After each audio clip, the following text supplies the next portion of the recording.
Welcome back, everybody. Welcome back to the Canyon. Welcome back to another installment of the Quickview series. This one is, again, a Redux. This Redux will bring us just that one tiny step closer to the little achievement, little pa-bing would pop up achievement for finishing green. That is JConcepts Green.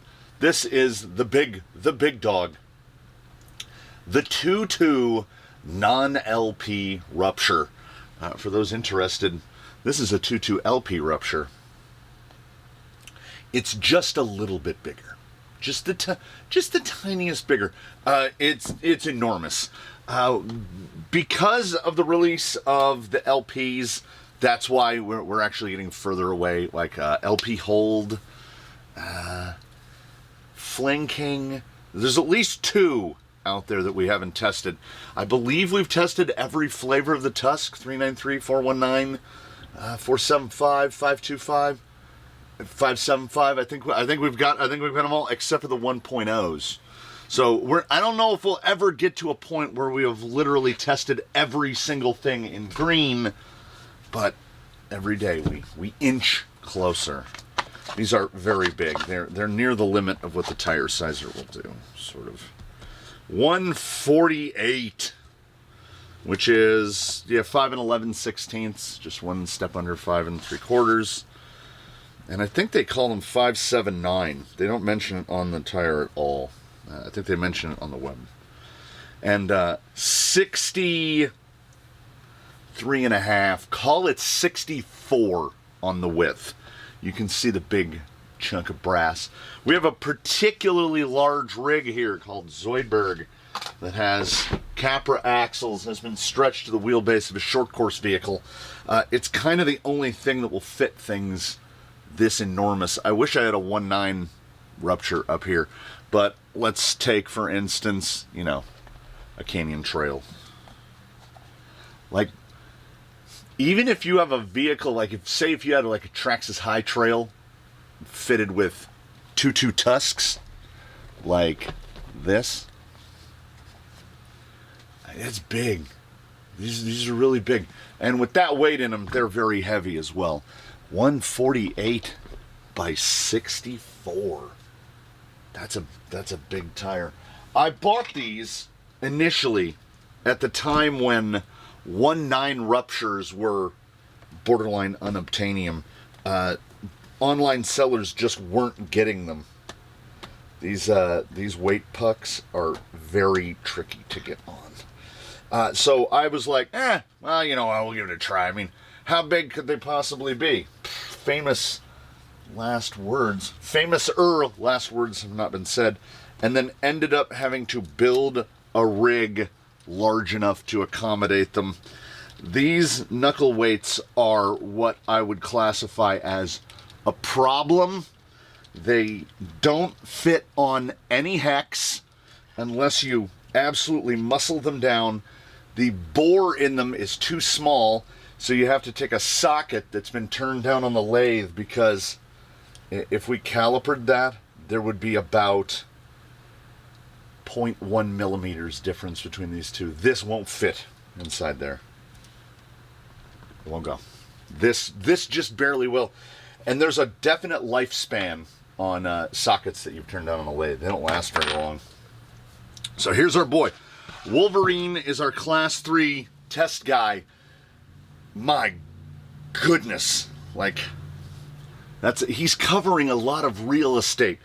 Moving betwixt gates would, I think, be something of a challenge. We are sitting at 310 millimeters wide.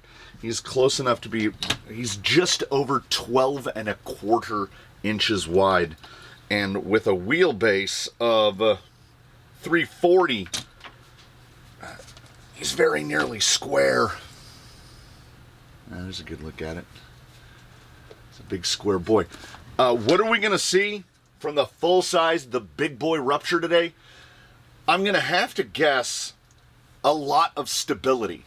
These are obviously already mounted. They are on the rims that they are intended for. They are on hubs way too big for this vehicle. Way too big.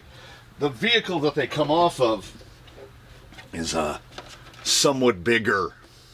Like he's a big boy.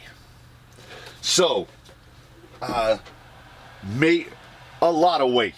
Even for this servo, 50 kg, that's a lot of weight to move. Because we already have weighted knuckles. And then I want to say that the big puck weights, the hub weights they have to be in the 150 gram range. So each front wheel is extraordinarily heavy, like a pound, in the area of a pound. So we're going to get some stability. They are just, I don't have a single 575 tire in service that isn't just on the foam that it came with. Because generally when you get up to something this big, I'm not saying that the importance of the insert falls off. What I'm saying is that JConcepts is categorically and without competition the best at matching the insert to the tire.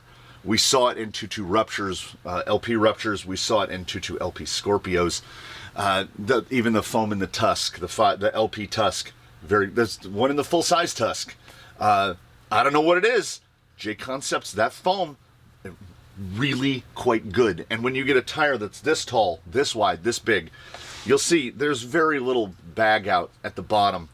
You don't get the sidewall fold that you would anticipate because the tire is so big, it just kind of holds whatever it is up. And in this instance, I'm going to say unsprung weight is significantly above sprung weight. Like this is probably in the neighborhood of 70% unsprung weight.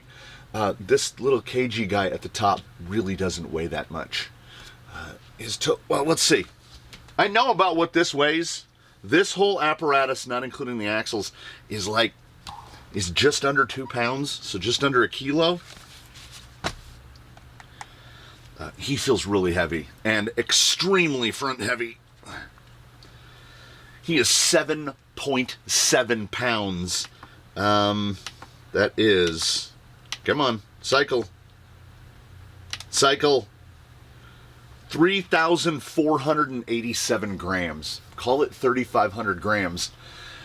And there's maybe 1,000 grams right here. So 25 of 35 is completely unsprung and low. So stability, are we going to see an issue where the amount of weight and the amount of stability provided starts to cancel out stuff like forward drive? Potentially. That's why these are a Redux. This is not a clean slate. These have been in service here, as I said, over 2 years, probably going on 3 years. And it's JConcepts green, so we're starting to get a little bit. Yeah, see it? It's a little funky there. But no splitting, no cracking. The rubber is still soft. Because they're so big, like look how little the feather is on the trim. Because the PSI, we'll talk about outside. When we get outside, we're going to talk a little bit more about PSI. Let's get this guy out on the rocks and see what kind of damage we can do. Hopefully not physically. There's just something about Ruptures. They are good in all sizes. And not just Ruptures. Anything like Ruptures. Rovers, Extreme Route, Lampreys. Absolutely no, okay. If it wasn't clear, we have an absurd abundance of ground clearance right now. It has to be 80 plus millimeters from the lowest point. Bottom of the pumpkin to the rock has got to be 80 millimeters. So see that little rock driver rear is sitting on top of? There's a little point right there. That's a grabber. That'll grab your axle, that'll grab a link, that'll grab whatever's hanging down. So ordinarily when we're climbing up this face right here, we have to make a little attitude correction like this over here to make sure we get around that.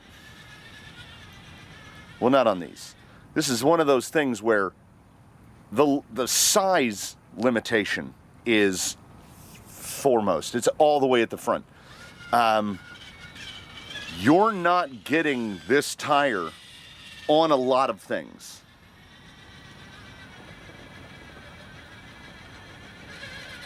I just need to get it right there. Let's see, we'll go more this side, yeah.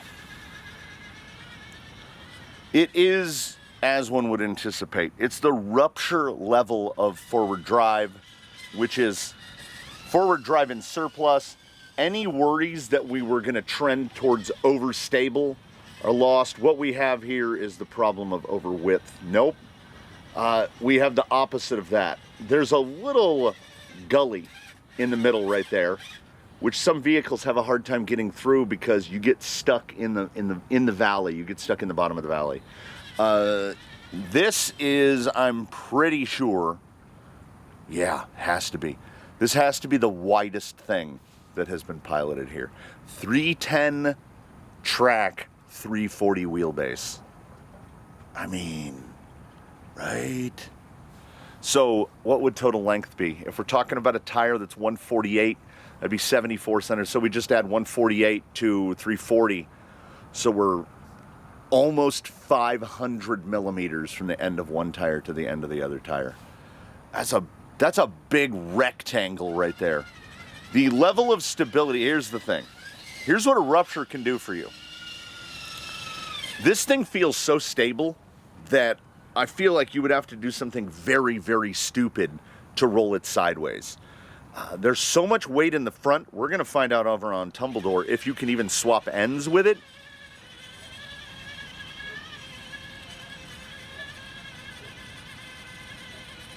This is no steering input. We're just throttling.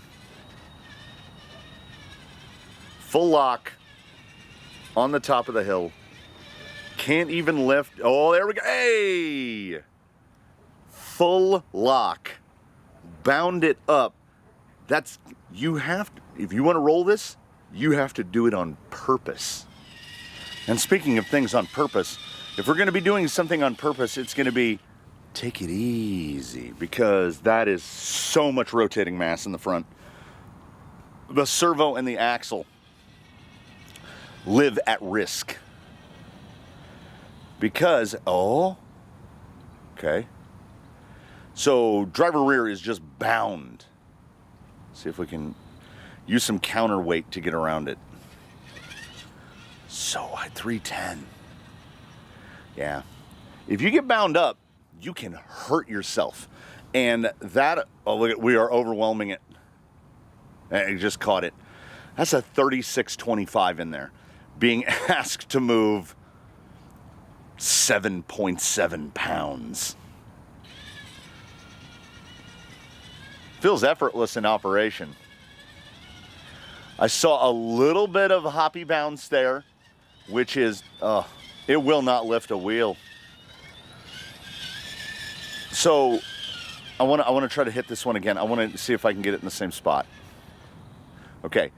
I want you to think, when this tire, when that passenger front is lifting like that, I want you to think about how much grip is being generated by those rear tires.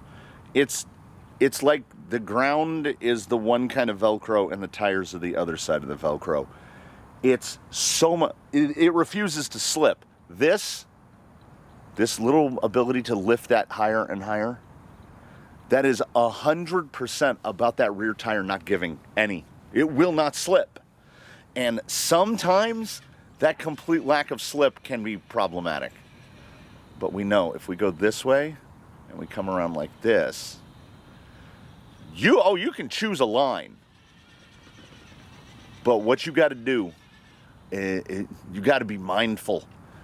If you stick this tire into a gap, luckily right over here there are no gaps. Okay, this one will perform. So you get right here. Now, in your mind, use the eye in your mind and pretend that this gap right here is narrower than it is. Okay? That gap that this front tire, the passenger front, is in. You put some steering attitude on that and you go like that. If that tire doesn't have enough clearance, and look at it overwhelming the servo. If that tire doesn't have enough room to do what you're asking it to do, it's just going to pass that on down the chain. And if you're running, say, plastic axle housings, and you're providing enough power through those plastic axle housings, you will rip, you won't crack it, you won't snap it, you will rip something apart. I have ripped a plastic, with these very tires, I have ripped a plastic Capra axle housing apart. It snapped at the outer joint of the C-hub, and the crack went all the way through the third member. It just twisted the axle apart because there's so much grip, and green compound never says die. The Rupture, anything fitted with a tire this big and this grippy, the tire itself does not choose death. It chooses to double it and pass it on to the next guy. And he was fitted with a slipper clutch at that time. It never even got there. The torque so overloaded. I mean, it was, if anything, it was a testament to the drive shafts because it didn't snap one of those. It went to the weakest thing in range and just broke it apart. The line doesn't pick you, you pick the line. We are like this, coming over this top right here. Absolutely no hesitation at all. Oh, you want to go? You want to go straight up the middle?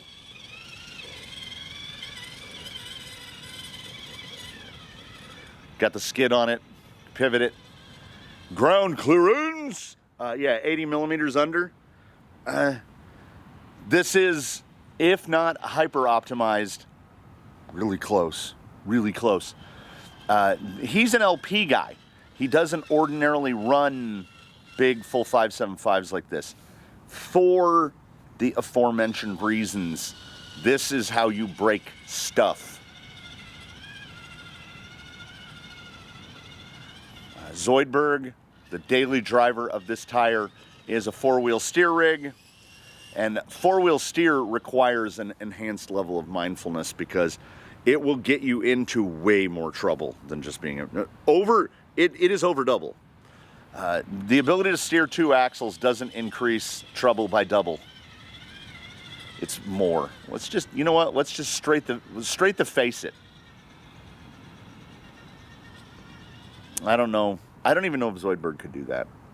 I don't know if anybody can just go right over the face of that. That's not a line, because no one can get over that. The face of that rock is 70 degrees, and it's just a rock.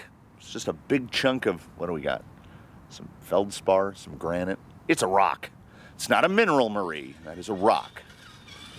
Oh. It is bordering on the ill-fated hyperstability. But when you take hyperstability and combine it with what is basically maximum forward drive, as much forward drive as you can get, but just a standard foam. These could get better. If there was a memory foam or a very correctly printed 3D printed insert, you would probably, based on whatever level of intensity you're driving, you could break something every time you came out because it won't stop. If you pair it to FOC, if you pair it to an outrunner, you put a 575 Rupture on there, it's just gonna go. And if there are other parts that aren't ready to go, they're gonna get dragged along in pieces. The question is then, of course, are they good enough to conquer the Tumbledore triple? Center cut. We basically can't get stuck in the center cut because we're too wide. We should have more than enough weight to push over this. Oh my heavens. Yeah. Now we should also have enough total weight. Let's see where the rear end gets light when we drop. Did you see how as soon as I cut throttle, the rear end went whack and flapped down back at the ground. Okay, we're a little bound. Steering servo's not happy. Okay. Now this ascent, when we go to reverse that descent and turn it into an ascent, this is where it's going to get tricky because the slot between the end of the fence and that little outcropping, passenger front is on a straight vertical that's about 10 inches high. So if we get over that, now we're in the situation where we're okay, we're fine. We made it that far. Now we have to pull the rear end up. remember when we said the tire's 148 millimeters tall? We're looking at a shear face. That's the end of a cinder block. That we just have to pull that tire up 10 inches.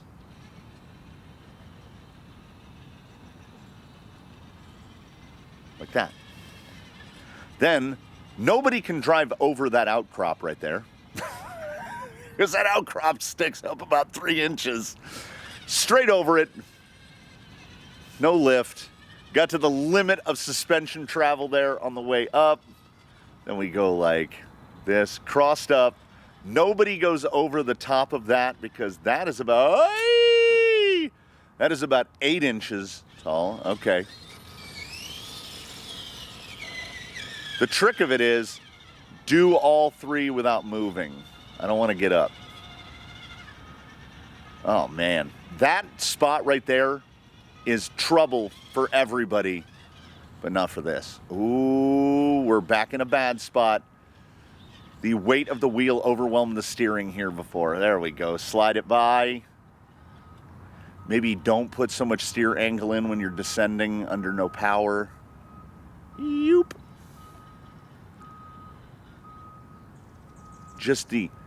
There are moments, right there. We had a moment where gravity was like, okay, you gotta stop messing with me, guys. Like, I am a law. You can't defy the law. So we actually just kind of slid. Overwhelmed any available amount of traction. But, that is a controlled descent.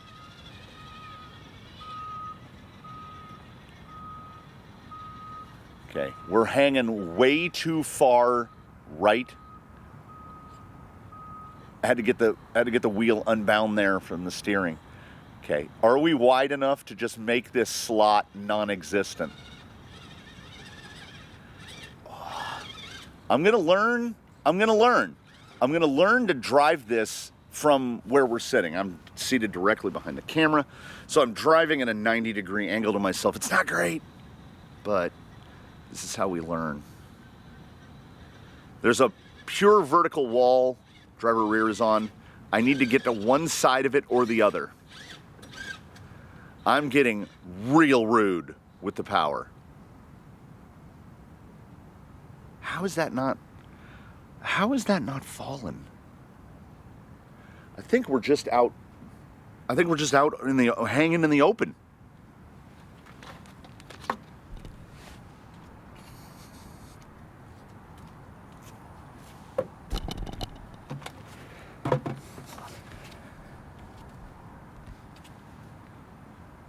Yeah, I don't think that's extricable. Nope. Oh, that was pretty soft. We definitely didn't blow anything apart on that. So if nothing else, we're proving that this line, Daphne's other, that's just completely sideways. It's just completely sideways. If you can't see it, doesn't matter how good the tire is, it's not gonna make it. Okay, I want it to be over there so we can keep that rear from getting stuck. Let's go all the way fence side. Yeah, boy, it's amazing. We found a spot that, you just beat it. We just took the tip right off of that piece of concrete. Why wouldn't we? So let's go for the full drop down here on the escape from here. So this is just dropping. Ordinarily, I use cruise control for this. But there's 148 millimeters tall. Rear, settle. No, don't. There I go again, trying to apply power upside down. That's a really, really bad idea. That is a cruise control descent, and I didn't. Because we're supposed to be mindful. The only thing resembling a slipper clutch on this vehicle is the fact that the center drive shafts are plastic. So that will be point of failure, hopefully, if we bind it up and provide too many beans for the feast. Why am I going so slow? We could legitimately take this at whatever speed we wanted.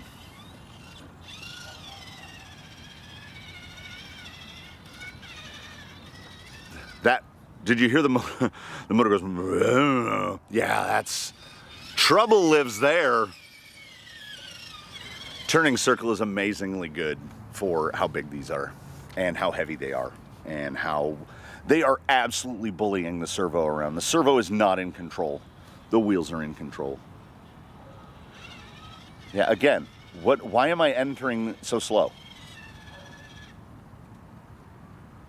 Way too much speed on entry for anybody to do it. As soon as we release throttle, front tire just shoots back down at the ground.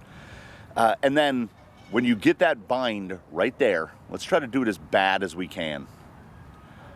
Cross weight, fully loaded, driver rear. That's how we're getting that tire up. Soon as so we get up here, starting to twist. Give me a little down, Boop. That's how we do. They are situationally nearly perfect. But you have to, your rig is going to be 300 millimeters wide and 500 millimeters long. Like what is that? Like, how many rigs meet that criteria? One day, and I don't know what that day is or when it will occur, but I'm gonna trim that tree. I'm gonna prune that tree back. Oh, I don't like to hear that kind of load. Let's just go in full sideways right here. Oh, that's so bound up. Get free. Oh, there you go. Realistically, with servo and axle, 50 kg kind of isn't enough for this. Now, we're running 3S. You go up to 4S, because this servo can handle 4S, but it's lived its whole life on 3S, and I kind of don't want to send it into its later years with 25% more power. 4S 50 kg might be enough. Just be aware, okay? When you buy this tire, you're buying everything that comes with it. It's enormously tall. It's overly wide.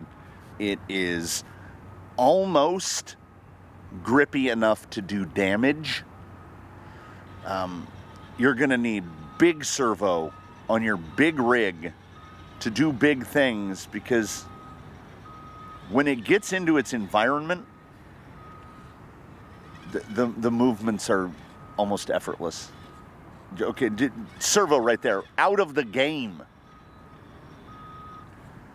I can't make this in one smooth shot because 50 kg won't hold it. Also, what is 310 millimeters? Is that 12 and 3/8 inches? This is a 15-inch gate. So we've got an inch and a change, 1.3 inches on either side. Spinning it, spinning it, spinning it, knocking it. And we're gonna get the other one right here. Well, I mean, that looks like we staged it. What do you need to say? You know, the section he just came down, this right here,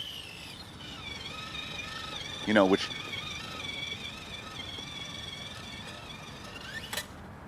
there are vehicles that can't do that at all. So we follow that up immediately with another 15-inch wide gate. I don't think weight transfer or grip are going to be an issue. That's as flat as I've seen anything go through right there. But we need to get out to a spot where grip doesn't exist. Right there, right there. A little more throttle. Okay. All right. Okay. And take it easy. I would classify that as the easiest shot through there that we've seen, like from anything. Drove a Rhino UA1 through there, and that was easier because the UA1 is probably 60 millimeters narrower than this, over 2 inches narrower, and this just right through it. Barely touched the white side. Okay, let's see. Nobody makes this. Nobody can get this pull-up right there.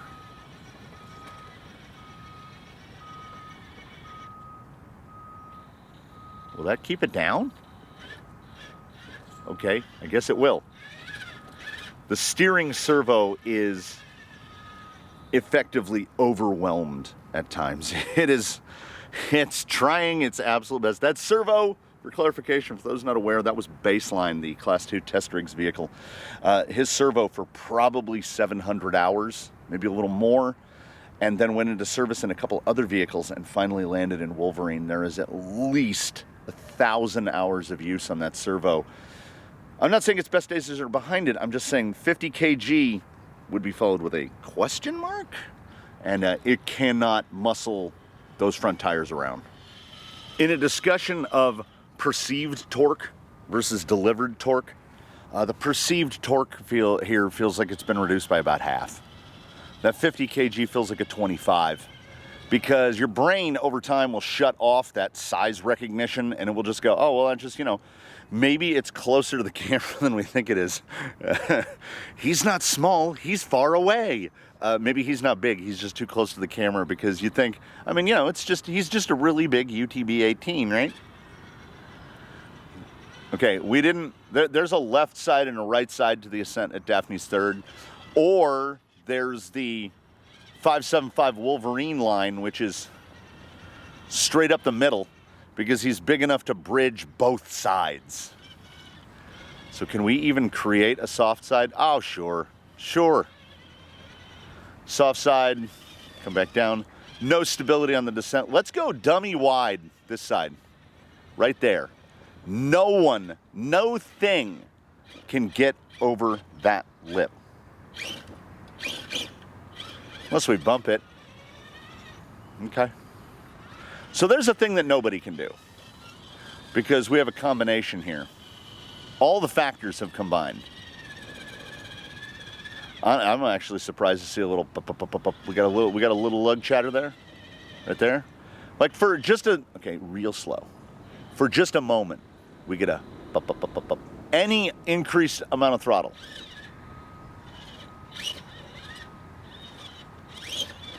Now, ruptures are what I call cosmetically directional. There are a couple lugs that do have a direction to them, so if you flip them around the other way, they look a little bit different. I call it cosmetically directional because I've never found a difference in the way the tread works mounted one way or the other. It's not like tires that have the AB, like Lampreys, Rovers, HPI Rovers have an AB direction. Ruptures are not marked, and I think they're unmarked for a reason. Let's go real hard. Full donkey. Now, we can get that high. We can get the full donkey kick, but you never would, because it's about a 15% increase in throttle to bump through it. And it's just a foam, just a medium foam. You go wherever you want to go. You don't let the terrain tell you anything. You just go.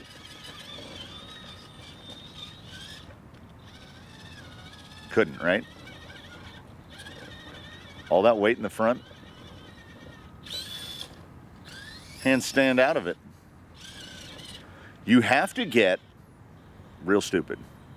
Couldn't, right? No. I mean, these tires, in virtually any configuration, I don't think it's rim specific, I don't think it's the weights, I don't think it's the axles, I don't think it's any of that. This is a tire that can get you into every bit as much trouble as you would like. In the comments below, if you know what I'm talking about, let me know how you feel about 0G hoses. I'm on the fence. I'm on the fence, and I've bought two of them. I own two of them, and I still don't know how I feel about it. Tell me if you are also recklessly ambivalent about 0G hoses. Got a little bit of scrabble there. That's a pretty hard pull-up right here, but maybe it's not hard yet. We'll see if it's a hard pull-up at all. Whee! I like the new wetline. The new wetline is nice. Are they wet? Oh, hesitation. Try a different line. Also, this is a situation where 100%, without question, firmly Redux. Your combo would have to be very similar. Like, I mean, in my head, other than perhaps a Rift or an AR60, I can't see these tires on anything but a Capra axle. So it's Capra axles, Rifts, AR60s, what do they call them? GA60s from G-Made. Big, big. You're gonna be about this wide. So I'm gonna assume you're on some sort of buggy type, moon buggy, something caged like this. I can't imagine anything on a rail.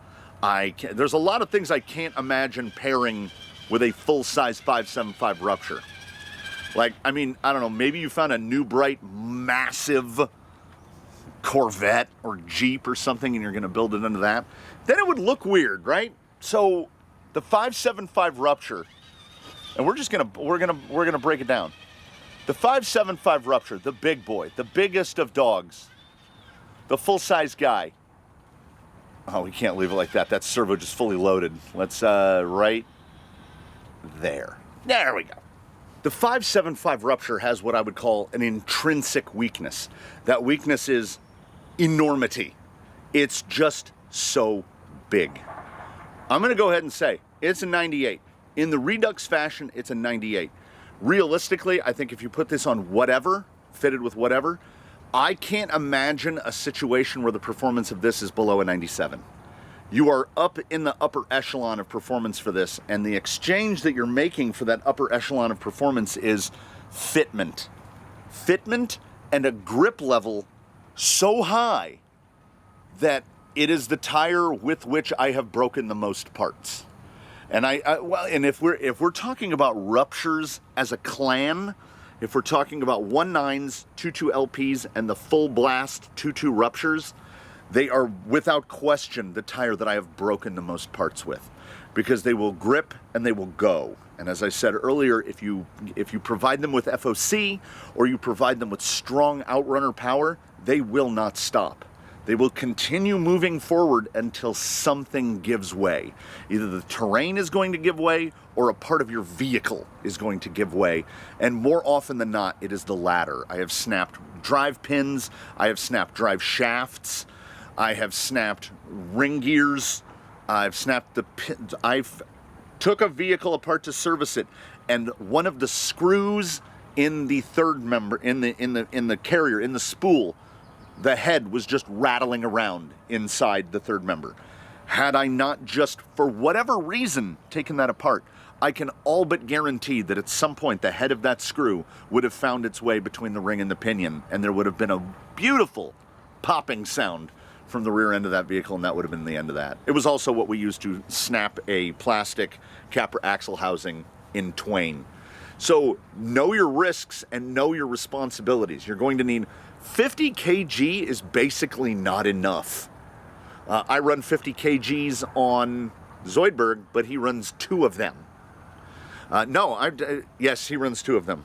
My Rift, which is on 575 Tusks, runs 2 60 kg servos on 4S, and it's just enough.